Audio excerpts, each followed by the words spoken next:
Welcome to The Newsworthy. All the day's news in less than 10 minutes. Fast, fair, fun, and on the go. Thanks so much for tuning in. Today, the State of the Union address and a typo on the ticket, and what to know about a classified memo. Plus, a baseball team's controversial change, Amazon's The Spheres, and who will play Mr. Rogers on the big screen. All that and much more in less than 10 minutes. I'm Erica Mandy. Today is Tuesday, January 30th. You ready? Let's do this. Tonight is President Trump's first State of the Union address, where he'll talk about the accomplishments of the last year and a push for what he wants next. PBS says to expect plenty of talk about economic growth and how the tax overhaul played a role. He's also expected to push for both parties to get along, specifically for an immigration deal and to rebuild roads and bridges. That said, USA Today reports some Democrats plan to boycott. Also, there's one more thing you may hear people mention today. A typo on at least some of the State of the Union address tickets. It said State of the Union with an M. Oops. Fox News reports the House Sergeant at Arms, which apparently does the printing, says a correction has been made and new corrected tickets will go out.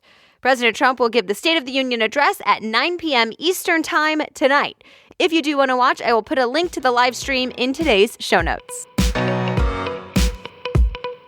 The FBI's number 2 guy just left his role. Reuters reports the FBI Deputy Director, Andrew McCabe, stepped down. It's not a huge surprise, but it did happen earlier than expected. President Trump and some other Republicans have been pretty critical of McCabe, saying he has a political bias.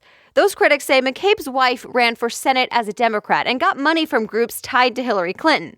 And then later, McCabe may have been involved in an investigation into Clinton. The New York Times cites sources saying McCabe felt pressure from the FBI director, his boss, to step down. A classified memo about the Russia investigation could go out to the public and no longer be classified. Fox News reports the House Intelligence Committee voted to release it. Well, Republicans that are part of the committee made the decision. Democrats on the committee aren't so happy. So here's the deal. The New York Times says the memo reportedly shows the Justice Department and FBI misused their power for secret surveillance, specifically for the investigation into whether there's been any Russia collusion before the 2016 election. A top Justice Department official says, don't release the memo, calling it, quote, extraordinarily reckless and a threat to national security. Democrats also say the memo should not be leaked. They say it leaves out crucial facts and doesn't give the full picture.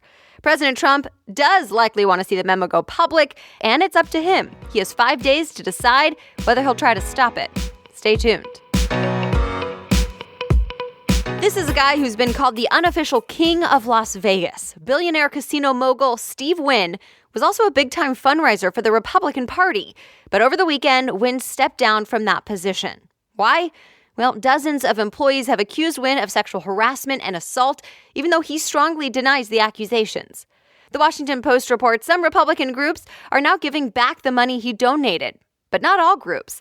By the way, shares of his casino company sank. Wynn himself reportedly lost more than $460 million. Other things people may be talking about today. The Cleveland Indians are making a big change after years of controversy. NPR reports the bright red caricature of a Native American, known as Chief Wahoo, will be taken off players' caps and uniforms starting next year. It's been the baseball team's mascot, and Native Americans have called it offensive and racist. But the logo will still be on official merchandise for fans to buy, and the team name, the Indians, that has also been called offensive, will stay the same. Some applaud the move to take the logo off players' uniforms. Others say it's too small of a step, that the logo needs to go altogether. Fans of the logo, though, feel Major League Baseball caved to political correctness. The next question, will the Washington Redskins follow suit? Another company now plans to spend some big bucks in the U.S., giving at least partial credit to the new tax cuts for corporations. The AP reports Exxon CEO says the oil company will be investing $50 billion over the next 5 years to expand in America. He said it's possible because of the company's strength, helped by the tax cuts. It'll be one of the world's largest beverage companies. Keurig Green Mountain, the maker of Keurig single-serve coffee machines, will take over Dr. Pepper's Snapple. The business marriage is expected to do $11 billion in sales every year. The Wall Street Journal reports both companies have struggled to keep up with competition, and they think this will help. Since Keurig will have access to Dr. Pepper's distribution, expect to see more Keurig bottled drinks in stores. The new firm is called Keurig Dr. Pepper, and while it'll be big, it's still not as big as Pepsi and Coca-Cola. So we've been hearing a lot lately about Amazon's search for where to put its second headquarters. But now there's something new on its original campus in Seattle. It's called the Spheres. From the outside, it's 3 globe-shaped glass structures. Inside, it's kind of like a rainforest. The AP reports it's a conservatory with more than 40,000 plants from 50 countries. The Spheres are mostly meant for Amazon workers, but it does allow some public access, like through school tours. And even Amazon employees have to reserve time to be there so it doesn't get overcrowded. Apparently, it's already booked out through April. I'll have a link to a video of the Spheres in today's show notes on thenewsworthy.com if you want to see what it looks like for yourself.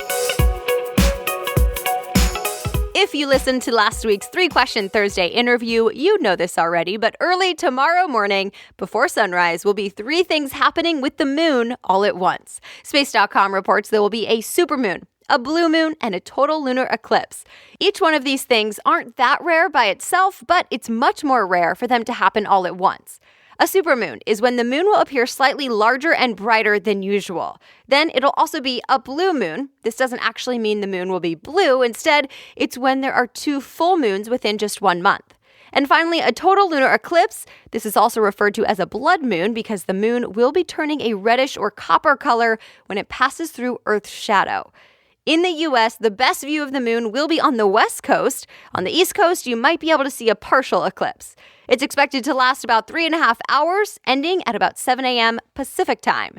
So you might want to go to bed early tonight if you want to try and wake up and catch it tomorrow morning. It's a beautiful day in the neighborhood. Sound familiar?